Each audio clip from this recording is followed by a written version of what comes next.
After dedicating his life to military service, a veteran found himself discharged from the hospital, unable to afford the treatment his veteran's healthcare plan wouldn't cover. Betrayed by the country he sacrificed everything for, and worn down by an illness consuming him day by day, he made the heavy decision to give up on life entirely. But just as he prepared to take that final step, a single unexpected tap on his shoulder changed everything. Before we dive in, let us know where you're watching from today, and if you like this story, don't forget to subscribe. The soft, rhythmic beeping of medical equipment filled the air of the chemotherapy room at Tacoma General Veterans Hospital.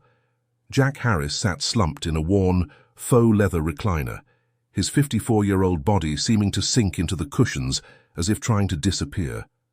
The room was bathed in the harsh glow of fluorescent lights, casting a sickly pallor over the handful of patients scattered about the space. Jack's gaze drifted to the window, where a light drizzle painted abstract patterns on the glass.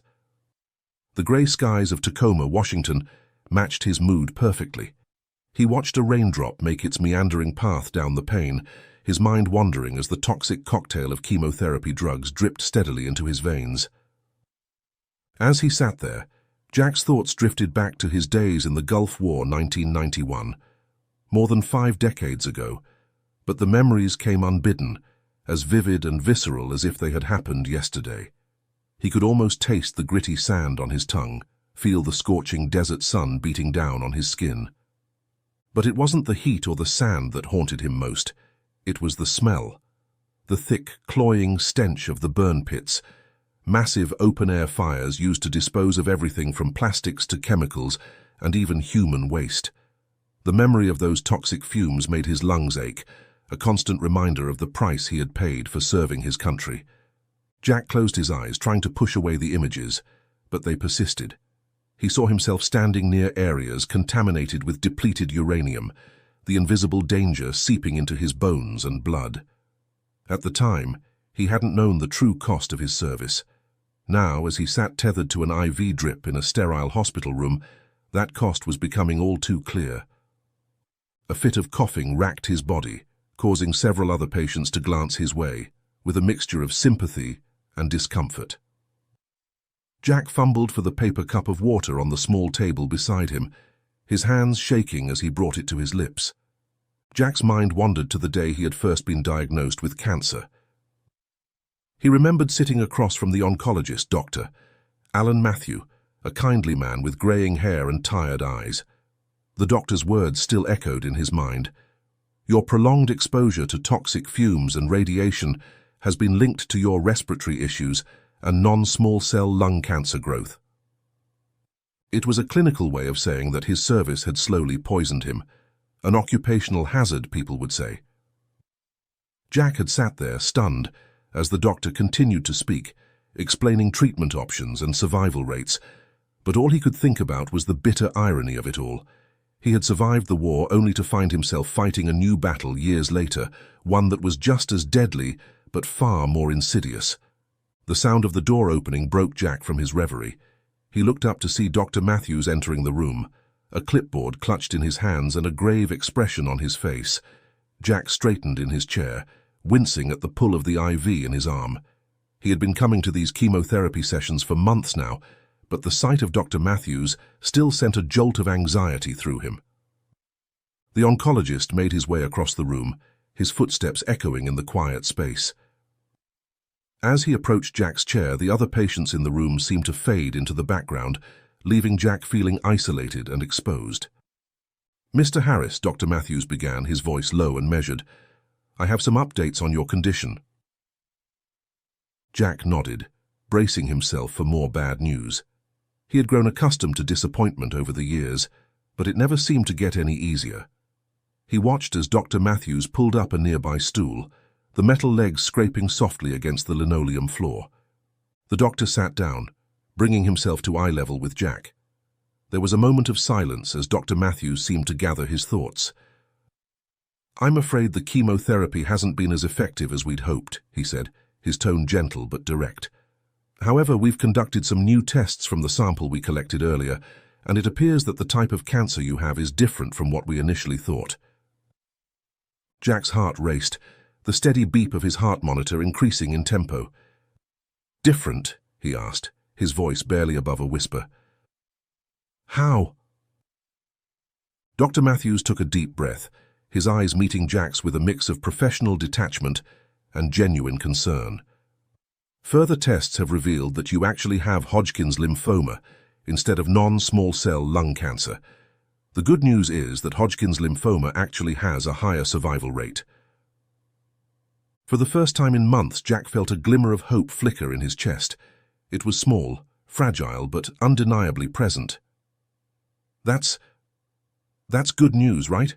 he asked, hardly daring to believe it. "Finally, something good in this mess of a life." The doctor nodded cautiously, his expression guarded. "It can be treated, but it requires a different approach. We're looking at a more advanced treatment called CAR-T cell therapy. It's a highly effective form of immunotherapy." Jack's mind raced with possibilities. After months of grueling chemotherapy with little improvement, the prospect of a new, potentially more effective treatment seemed like a lifeline thrown to a drowning man. "Well, let's do it then," Jack exclaimed, some of his old determination creeping back into his voice. "The government covers all this, right? I mean, it's because of my service that I'm in this mess in the first place." As the words left his mouth, Jack saw Dr. Matthews' expression tighten, and he felt his newfound hope begin to crumble. The oncologist's next words confirmed his worst fears. "Mr. Harris, I'm afraid it's not that simple," Dr. Matthews said, his voice heavy with regret. "This treatment is extremely expensive, and unfortunately it's not covered by the government's veteran program." The words hit Jack like a physical blow, knocking the wind out of him more effectively than any of his coughing fits. He stared at Dr. Matthews, disbelief and anger warring within him. "What do you mean, not covered?" Jack asked, his voice rising with each word. "How can they not cover it?" "I served my country. I'm sick because of them." The other patients in the room began to stir, uncomfortable with the rising tension. Dr. Matthews held up his hands in a placating gesture, but Jack was beyond being calmed. "Mr. Harris, please," the doctor said, his voice low and urgent. "I understand your frustration. The system is all complicated. Perhaps there are other options we can explore. Do you have any family members or friends who might be able to help?" The question hit Jack like a punch to the gut. He looked around the chemotherapy room, at the other patients with their visitors, their support systems. Then he looked back at Dr. Matthews, his voice rising with each word.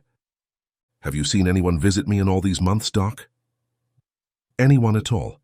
I'm completely alone here." The words echoed in the suddenly silent room, hanging in the air like a challenge. Jack felt the weight of every eye upon him, a mixture of pity and discomfort radiating from the other patients and staff. Dr. Matthews tried to calm him down, but Jack was beyond reason now. Years of frustration and betrayal poured out of him in a torrent of words. "You're all the same," he shouted, his face flushed with anger. "Tied to a cold system that pretends to help but doesn't give us what we deserve. We served this country, and this is how you repay us." The commotion had drawn the attention of security outside, and a guard appeared in the doorway. Dr. Matthews turned to Jack, his voice low and urgent. "Mr. Harris, you need to calm down. You're upsetting the other patients. If you can't control yourself, I'll have to ask security to intervene." Jack's anger deflated suddenly, replaced by a bone-deep weariness. He slumped back in his chair, the fight draining out of him as quickly as it had come. "You know what? Forget it," he said, his voice barely above a whisper. "I'm done. You've just left me here with this cheaper treatment, knowing it won't do a thing. I'm not going to sit here and waste away just because it's easier for you. I'd have rather fallen in the desert during my service than this." With shaking hands, Jack began to pull the IV from his arm. Dr. Matthews and the security guard moved to stop him, but Jack held up a hand. "Don't touch me," he said, his voice cracking with emotion. "I'm leaving on my own." As Jack tried to stand, his legs buckled beneath him, weakened by months of illness and treatment. Dr. Matthews caught him before he could fall, and despite Jack's protests, helped him into a wheelchair. The security guard attached Jack's usual IV bag, recently swapped out by a nurse while he was being treated, to the chair, while Dr. Matthews gently slid the needle back into the familiar bruised spot on Jack's arm. Jack sat in the wheelchair, his body trembling with exhaustion and emotion. He looked up at Dr. Matthews, seeing the genuine concern in the doctor's eyes. For a moment, Jack felt a flicker of remorse for his outburst, but it was quickly overshadowed by the weight of his despair. Without a word of thanks, his heart heavy with disappointment and betrayal, Jack wheeled himself out of the chemotherapy room. He paused only briefly at the reception desk to sign himself out, ignoring the concerned looks from the staff. As he approached the hospital's automatic doors, Jack took one last look back at the place that had become both his refuge and his prison. The fluorescent lights flickered overhead, casting long shadows across the sterile hallway. For a moment he hesitated, the enormity of what he was doing washing over him. But then the doors slid open with a soft hiss, and the cool Tacoma air rushed in, carrying with it the scent of rain and possibility. Jack Harris took a deep breath, steeling himself for whatever lay ahead, and rolled out into the grey, misty world beyond. The streets of Tacoma stretched before Jack Harris as he wheeled himself away from the hospital, each turn of the wheels a small act of defiance against the system that had failed him. The late afternoon sky was a canvas of muted greys, a light drizzle falling steadily. The cool droplets on Jack's face were a stark contrast to the feverish heat he felt within, a mixture of anger, despair, and the lingering effects of his illness. As he made his way through the damp streets, the familiar sights of Tacoma took on a new, almost surreal quality. The old brick buildings that had once seemed comforting now loomed over him, their weathered facades a testament to the passage of time that Jack felt slipping away from him with each labored breath. He didn't want to return to the government shelter housing where he had been staying. The thought of those four walls closing in on him after so many hours in the hospital was suffocating. Instead, Jack steered his wheelchair toward his usual corner, the spot where he always begged after his treatments, seeking some sense of familiarity amidst the chaos. As he wheeled along the cracked sidewalk, Jack's mind wandered back to the day he had first arrived in Tacoma. He had been drawn to Washington State, seeking the calm atmosphere of this port city. The Puget Sound, with its misty mornings and the distant cry of seagulls, had seemed like the perfect antidote to the harsh desert landscapes that still haunted his dreams. But peace had eluded Jack.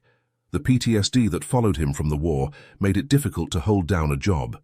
Nightmares plagued his sleep, filled with the acrid smoke of burn pits and the constant gnawing fear of unseen dangers. During the day, sudden noises, a car backfiring, a door slamming, could send him into a panic, his heart racing as he fought the urge to dive for cover. Employers had grown tired of his erratic behavior, his inability to focus, his unexplained absences when the memories became too much to bear. Soon, no one would hire him. The small government support he received was never enough to keep up with the rising rent prices in the rapidly gentrifying neighborhoods of Tacoma, let alone cover his treatments and medication. Jack remembered the day he had first sat on that street corner, with a cardboard sign, swallowing his pride and asking for help. It had felt like the ultimate defeat. Now, as he approached his old spot, he realized how far he had fallen since then.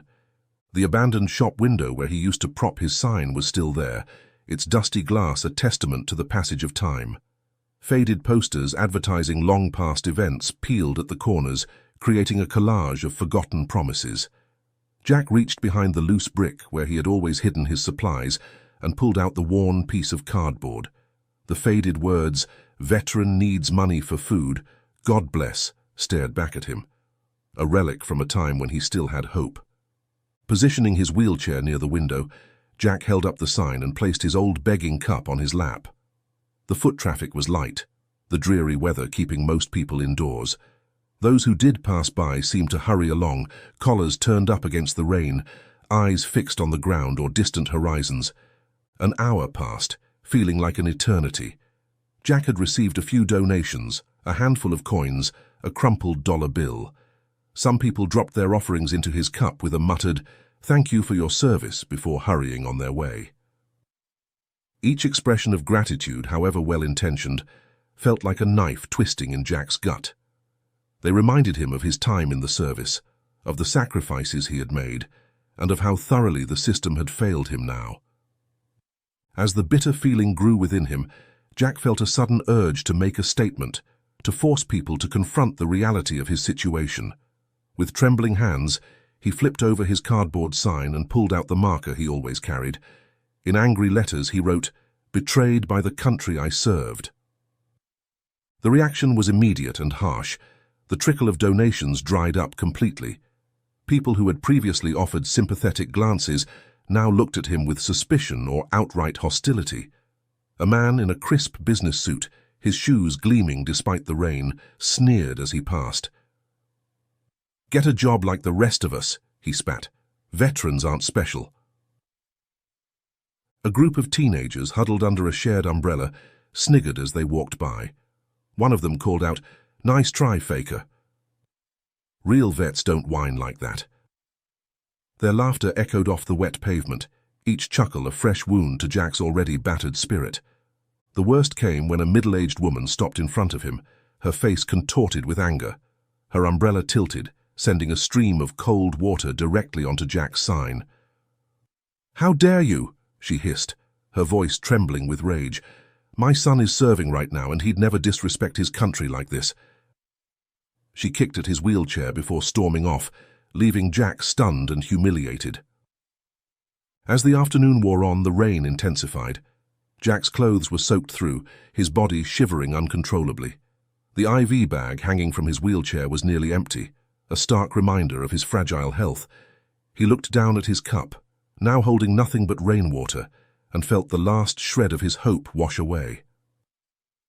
With a heavy heart, Jack tucked his sign away and began the slow journey back to the homeless shelter, the place he had been trying so hard to avoid.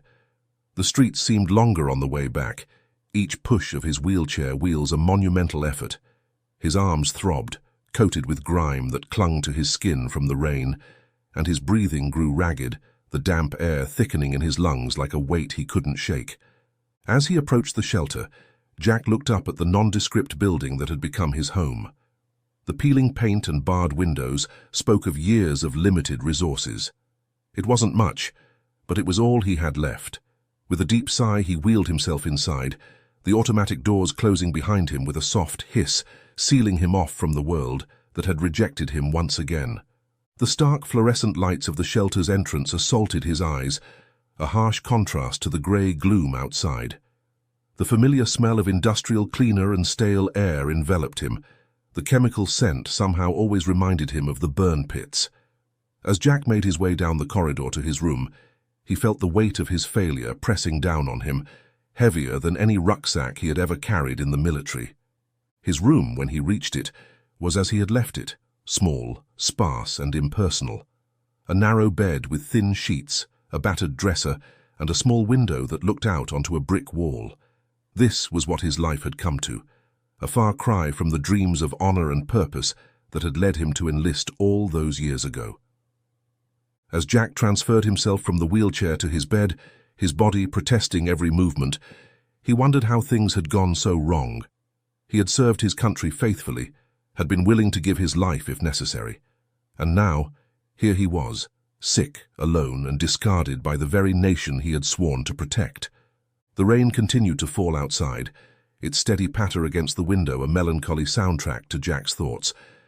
As he lay there, staring at the water-stained ceiling, he felt a deep, aching loneliness settle over him. In that moment, Jack Harris, once a proud soldier, now a forgotten veteran, closed his eyes and allowed himself to weep for all that he had lost, and for the future that now seemed hopelessly out of reach. Jack Harris jolted awake, his heart thudding heavily in his chest. He blinked rapidly, struggling to orient himself in the faint glow of his cramped room at the homeless shelter. The digital clock on his nightstand glared back at him in harsh red numbers. 5 a.m.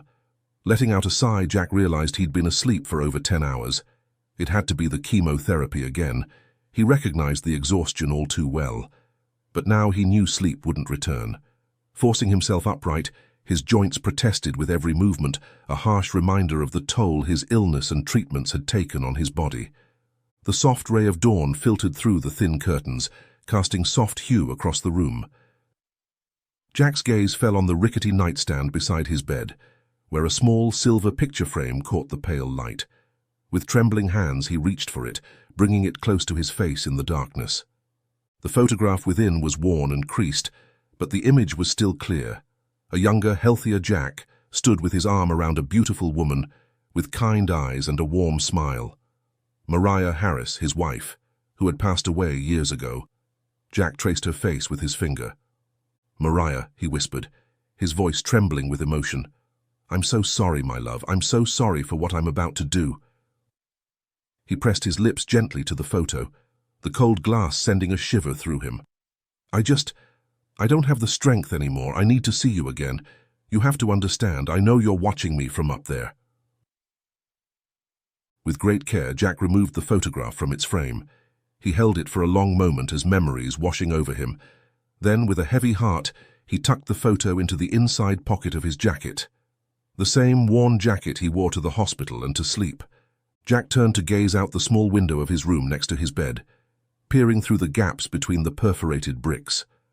The street out there lay still, broken only by the occasional car gliding past, its headlights casting fleeting reflections on the after-rain-slicked pavement. He pressed his forehead against the cool glass, the chill seeping into his skin as a stark reminder of the emptiness inside. In that quiet moment he felt utterly alone, as if the world no longer had a place for him. "I don't belong anywhere," he murmured to himself, the words hanging heavy in the silent room. With a deep breath, Jack made his decision. He couldn't face another day of this half-life, trapped between the pain of his past and the hopelessness of his future. Moving with a purpose he hadn't felt in years, he gathered the few possessions that mattered to him, stuffing them into a small backpack, and transferred himself to his wheelchair. Jack opened his door and wheeled out into the corridor. He didn't bother locking the room behind him. There was nothing left inside worth protecting. The hallway was quiet, save for the distant hum of the building's aging heating system. As Jack made his way towards the exit, he passed a shelter worker who was mopping the floor. He recognized her. Maria Alvarez, a kind-faced woman who had always treated him with compassion. "Good morning, Jack," Maria said, her voice warm despite the early hour. "You're up early today. Is everything all right?" Jack paused, feeling a sudden urge to unburden himself, to tell this gentle soul everything. But he couldn't bring himself to place that weight on her shoulders. Instead, he forced a smile that didn't quite reach his eyes. "Morning, Maria," he replied. "Everything's fine. I wanted to thank you for everything you do here, for all you've done for me. You're a good person." Maria looked at him quizzically, sensing something beneath his words. "You're welcome, Jack," she said slowly. "But are you sure everything's okay? How was your treatment at the hospital yesterday?" Jack nodded, trying to appear nonchalant. "It was all right," he lied. "Just the usual chemotherapy stuff, nothing much." Maria's brow furrowed with concern. "If you want to talk, I'm here for you," she offered. "It's all right," Jack assured her, feeling a pang of guilt for his deception. "Thank you, though. I mean it." As he turned to leave, Maria called out to him one last time. "Where are you going, Jack?" "It's awfully early and cold." Jack paused, considering his answer carefully. "I need some fresh air," he said finally. "Don't feel like staying cooped up in my room. Didn't sleep well.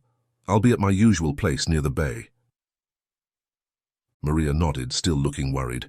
"All right, Jack, take care and be careful of the traffic on your way back." With a final nod to Maria, Jack made his way out of the shelter. As the doors closed behind him, he took a deep breath of the cool morning air. The sky was beginning to lighten, the stars fading as a new day dawned. But for Jack Harris, this dawn didn't bring hope or renewal. Instead, it marked the end of a long, painful journey, and perhaps, he thought, the beginning of peace. He set off towards the Tacoma Narrows Bridge, his steps slow but determined. The weight of Mariah's photograph seemed to press against his chest, a constant reminder of what he had lost and what he hoped to regain. As he wheeled his chair, the city slowly regained its energy around him. but Jack felt more disconnected than ever from the world of the living. Not far from the shelter, the bridge loomed ahead, its massive structure a testament to human engineering and perseverance. Jack felt small in its shadow, insignificant in the face of such grandeur. Yet, as he approached the pedestrian walkway, he felt a strange sense of calm wash over him. The beauty of the scenery, the gentle lapping of the water below, the soft whisper of the wind, it all seemed to be welcoming him, offering him peace at last. Jack made his way to the highest point of the bridge, his heart pounding with a mixture of fear and anticipation. He paused for a moment, looking out over the expanse of water stretching to the horizon. The early morning light painted the sky in soft pinks and golds, a beautiful backdrop to what he intended to be his final act. With trembling hands, Jack climbed over the railing, his movements slow and painful. He sat on the edge, his legs dangling over the abyss below. The wind whipped around him, tugging at his clothes, as if trying to pull him back to safety. As he sat there, teetering on the brink, Jack's mind wandered over the years of his life. He thought about his military service, the pride he had once felt in serving his country. He remembered the camaraderie of his fellow soldiers, the sense of purpose that had driven him. But those memories were tainted now by the bitterness of betrayal, the feeling that his sacrifices had been forgotten and dismissed. He thought about his family, Mariah, and their children. A wave of regret crashed over him as he faced the harsh truth of how he had prioritized his military career over them, missing countless precious moments. His life had become nothing more than an extension of the weapon he once carried. With a trembling hand, he pulled the photograph of Mariah from his jacket pocket, his eyes lingering on her smiling face, taking in every detail one last time. "I'm sorry, Mariah," he whispered, his words carried away by the wind. "I'm sorry I wasn't there for you and the kids. I'm sorry I put the military first. I hope you can forgive me." Jack looked down at the churning waters far below. The distance was dizzying, and for a moment he felt a flicker of fear. But then he thought about the life that awaited him if he turned back, the loneliness, the pain, the constant struggle.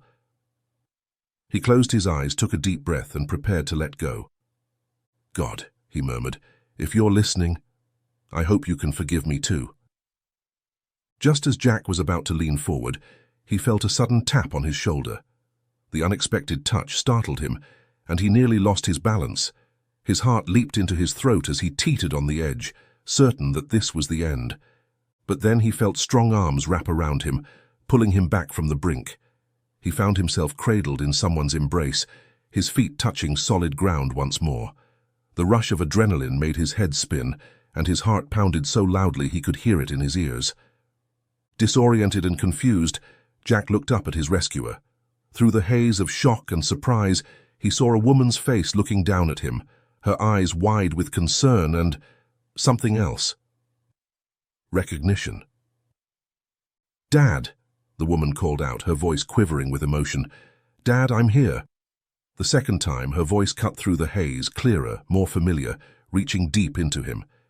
Jack blinked, certain he must be hallucinating.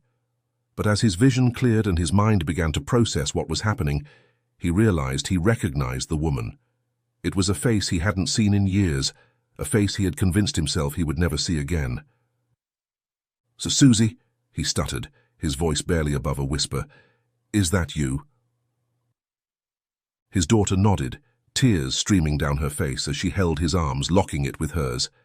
"Yes, Dad. It's me. I'm here. I found you."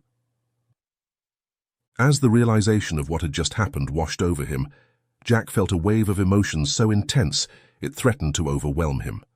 Relief, shame, confusion, and a tiny spark of hope all battled for dominance in his mind.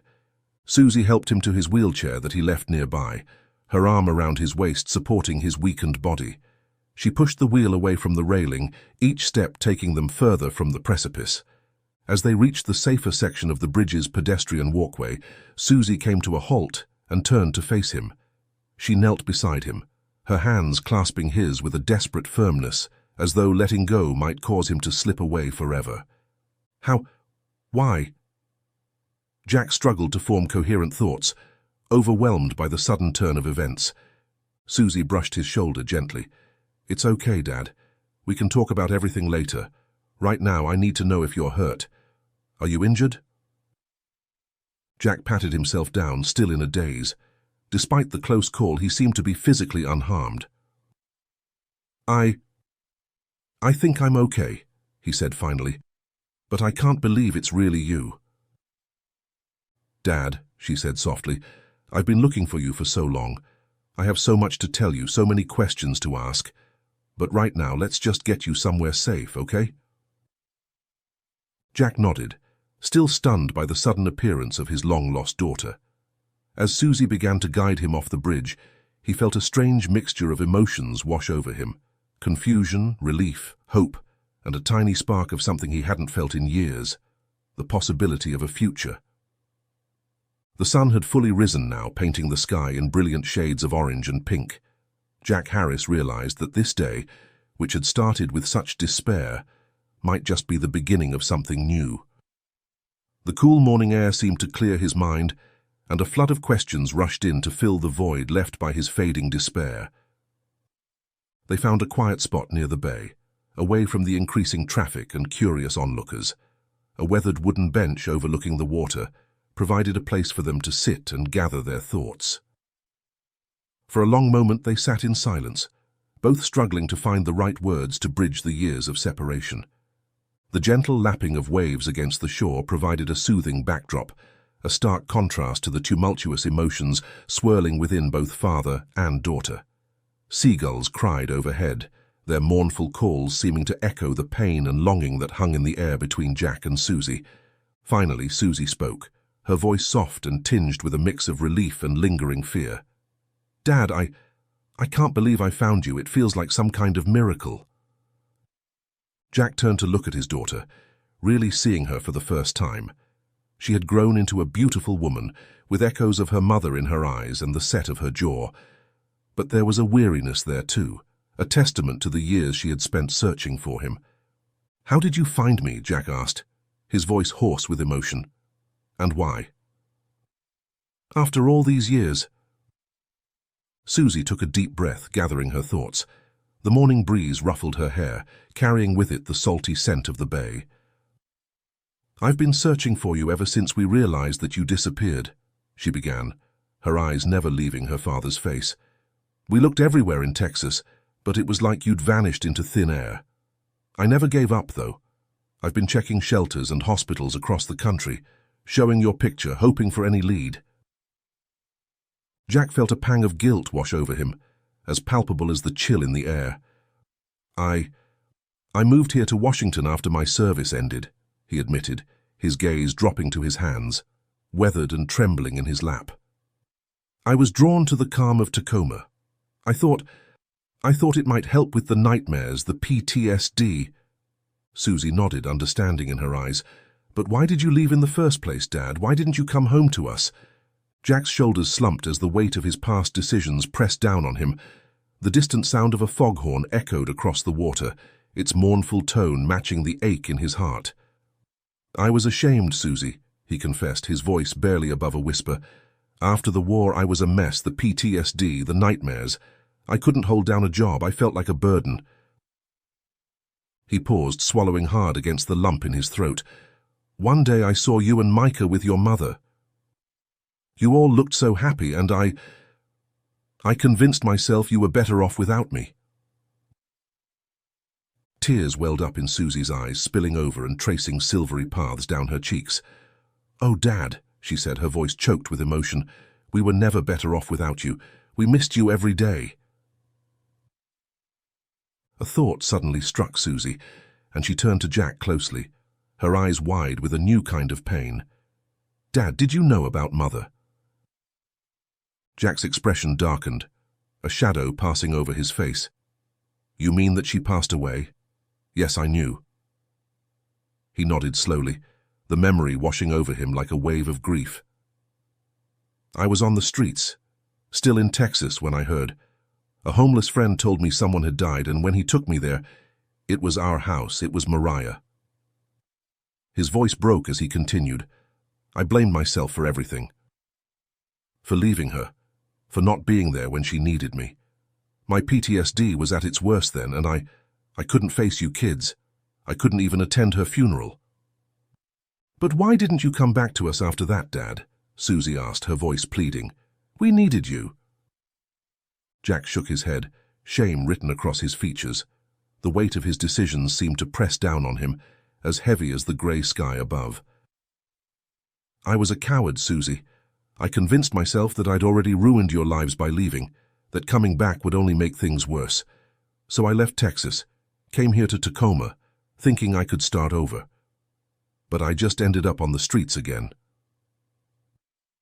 Susie gently reached out, taking her father's hand in hers, her warmth seeping into his cold, fragile skin. Dad, we never stopped loving you, she whispered, her voice trembling with a blend of sorrow and compassion. Grandma took care of us, and she always told us not to hate you. She said the army had changed you, just like it changed Grandpa. We understood, even if it hurt. She paused, her eyes searching his face for some flicker of recognition or peace. Grandma's gone now too, she added softly. So, it's just me and Micah. Jack broke down at his daughter's words, years of pent-up emotion pouring out of him. His body shook with sobs, each one seeming to expel a little more of the pain and guilt he had carried for so long. I'm so sorry, Susie, he managed between sobs. I'm sorry for putting the military over my family, for not coming home, for being a coward, even for missing my wife's and my mum's funeral. I've made so many wrong decisions and I can't take them back. Susie wrapped her arms around her father, holding him as he wept. The warmth of her embrace seemed to thaw something inside Jack, a part of him that had been frozen for years. It's okay, Dad, she whispered, her voice thick with emotion, as her tears flowed freely. We're here now. We can't change the past, but we can move forward, together. She squeezed his hand gently, her eyes shining with both grief and hope. We can visit their burial place sometime, you, me, Micah, together. As Jack's sobs subsided, Susie began to explain how she had found him. I've been checking shelters all over the country, she said, wiping her eyes with the back of her hand. When I got to this one in Tacoma, I showed them your picture. The shelter worker, Maria, recognized you right away. I was so relieved I could barely believe it. She showed me your room. It was unlocked. Susie's voice wavered as she continued. She said you'd just left and that she was worried about you. She mentioned you often went to the bay, so I started driving around, searching. And when I saw someone on the bridge, I just knew it was you. Jack marveled at the chain of events that had led to this moment. If Susie had arrived just a few minutes later, he shuddered at the thought. Thank you, he whispered, squeezing Susie's hand. Thank you for not giving up on me. As they sat there, the morning sun slowly burning away the mist over the bay, Jack felt a glimmer of hope he hadn't experienced in years. The world that had seemed so cold and uncaring just hours ago now held the promise of reconnection and healing. But as the adrenaline of their reunion faded, the reality of Jack's situation came rushing back. He coughed, a harsh, rattling sound that reminded them both of the challenges that still lay ahead. Susie studied her father with growing concern, her eyes tracing the sharp angles of his once strong frame, now thin and frail. His pallor unsettled her. Dad, she whispered, her voice thick with worry. What's been going on with you? You look so sick, and why were you on the bridge earlier?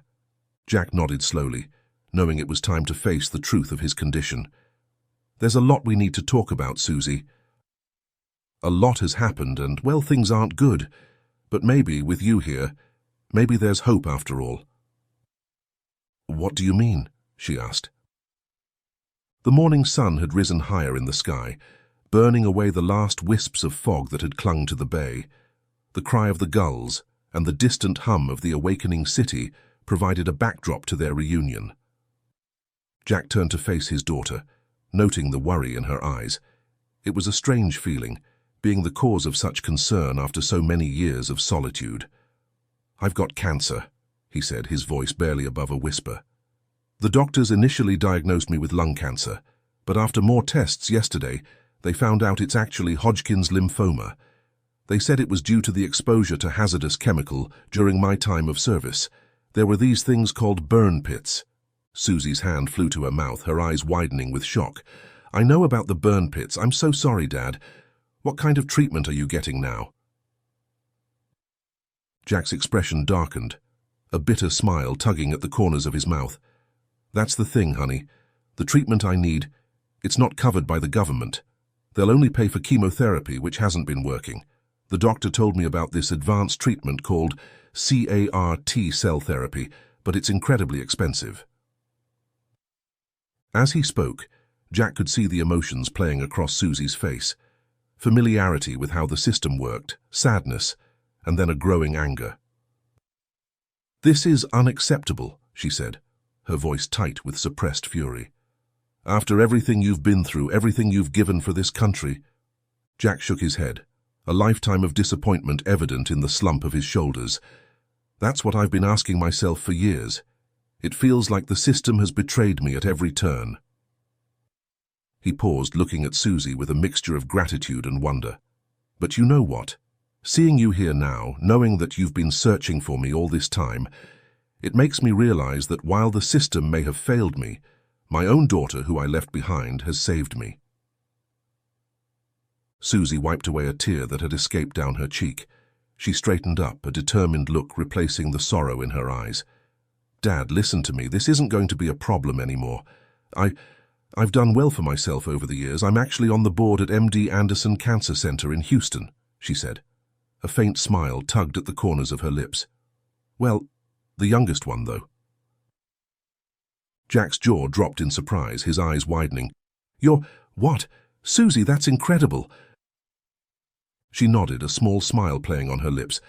"I wanted to make a difference, to help people like you who've been let down by the system, and now I can help you directly. We're going to get you the best possible treatment, Dad. I'll make sure of it." Jack felt overwhelmed by his daughter's words, by the sudden shift from hopelessness to possibility. He coughed, his body reminding him of the battle still ahead. Susie rubbed his back gently, then continued, "I want to look at your medical records, Dad. Which hospital have you been going to?" As Jack told her about Tacoma General Veterans Hospital, he felt a wave of emotion wash over him. The realization that his family was there for him when the system wasn't hit him hard. He broke down in tears once again, this time from a mix of regret, gratitude, and hope. "I'm so sorry, Susie," he sobbed. "I've missed out on so much, thinking you wouldn't want me back. I should have come home. I should have been there for you and Micah." Susie hugged her father tightly, her own tears falling freely. "It's okay, Dad. We don't need to remember what's in the past. We're here now. Micah would be so happy to see you. We have a chance to make things right." As they held each other, Jack's gaze drifted out over the water. In his mind's eye he saw Mariah, her smile as radiant as ever. He spoke softly, as if she could hear him across the veil of time and space. "Mariah, Mom, I'm so sorry. I'm sorry for leaving you to raise our children alone, but look at Susie. She's turned out so well, so successful. I know that's because of both of you. I'm sorry I wasn't there, but I promise you I'm going to do better now." Susie listened to her father's words, her heart aching for the years of separation and pain they had all endured. But as the morning sun warmed their faces and a gentle breeze carried the scent of salt and seaweed, she felt a sense of hope blossoming within her. "Dad," she said gently, "we've been reunited by some kind of miracle, and I'm not letting you go again. We're going to fight this cancer together, and then we're going to make up for all the lost time." Jack nodded, feeling a strength he hadn't known in years. The road ahead would be difficult, he knew, but for the first time in a long time, he didn't feel alone.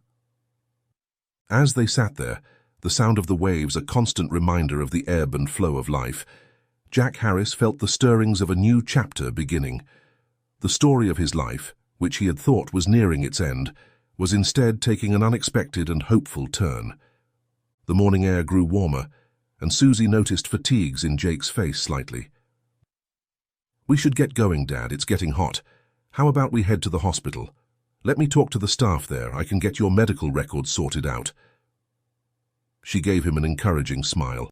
"Then I'll drive you back." Jack paused, considering her words. "The hospital is okay," he murmured, his voice barely above a whisper. Then, with a weary shake of his head, he added, "But no, I don't want to go back to the shelter." Susie gave a gentle smile and nodded, slipping her arm around her father's shoulders. "Of course, Dad," she said softly. "I'll take you back to the place I'm staying. It's a cozy Airbnb apartment. You'll be much more comfortable there. And maybe once you're feeling better, we can talk about you coming back to Texas with me. Micah's there too at the apartment. She just graduated from college a few months ago and is now looking for her first job." "Micah's working now?"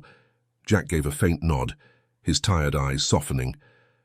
"That sounds nice," he murmured. They made their way to Susie's car, and she carefully helped him into the passenger seat, folding up his wheelchair and stowing it in the trunk. Once they were both settled, Susie started the car and began the drive to the hospital. As the warm morning lights blurred past them, Jack broke the silence. "Going back to Texas with you and Micah, it sounds good," he said, his voice steadier now, warmed by hope. "I can't wait to see her again and to catch up on everything I missed." Susie smiled, her heart swelling with relief as she reached over to squeeze his hand. Whether it was destiny or some miraculous intervention that brought them back together, Jack couldn't say. For so long he had believed his life was a series of irrevocable mistakes, a path carved out by regret and missed opportunities. He had resigned himself to the shadows, convinced that the world and his family had moved on without him. But now, with Susie by his side and the promise of reconnecting with Micah, a flicker of hope began to stir within him. It was fragile, like the first light of dawn after a long, dark night, but it was there, warming the parts of his heart he thought had gone cold forever.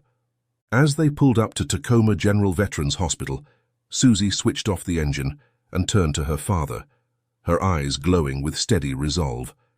Together, they exited the car and made their way toward the entrance, the automatic doors gliding open with a gentle whisper, inviting them into a space that symbolized not closure, but new beginnings. Just yesterday, the thought of stepping into this place had been heavy with dread, but today Jack felt the oppressive loneliness that had clung to him for years begin to ease, replaced by the reassuring presence of his daughter at his side. The idea of returning to Texas, where he could receive the treatment he needed in a place once filled with cherished memories, no longer weighed on him like a burden. Instead, it felt like a gift, a chance to rebuild, to mend the fractures of the past, and to reclaim the life he thought he had lost forever.